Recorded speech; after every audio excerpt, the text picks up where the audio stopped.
Hi hello friends, நம்ம வீட்லேயே ஈஸியாக சூப்பராக முட்டை மிட்டாய் செஞ்சிடலாம்.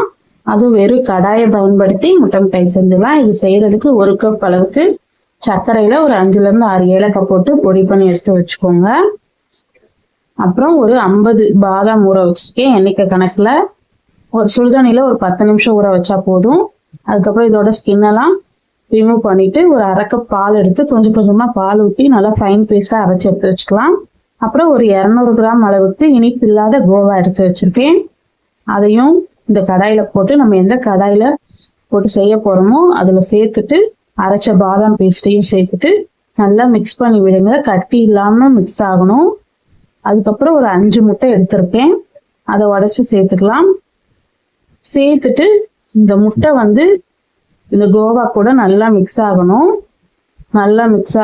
அந்த அளவுக்கு மிக்ஸ் பண்ணிட்டு கொஞ்சமாக மஞ்சள் தூள் போட்டுக்கோங்க கலருக்காக.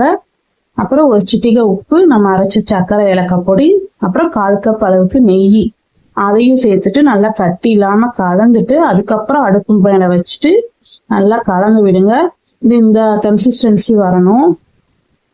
இப்போ இந்த மாதிரி வந்ததும் நம்ம ஒரு கேக் டின்ல கொஞ்சமாக நெய் தடவிட்டு அதில் இந்த பேட்டரை ஊற்றிட்டு அது மேலே இன்னும் கொஞ்சம் நெய், ஒரு டீஸ்பூன் அளவுக்கு நெய் போட்டு நம்மக்கிட்ட என்ன நட்ஸ் இருக்கோ அதை இந்த மாதிரி கிரேட் பண்ணி தூவிக்கலாம். தூவிட்டு கடாயை நல்லா ஹீட் பண்ணிவிடுங்க.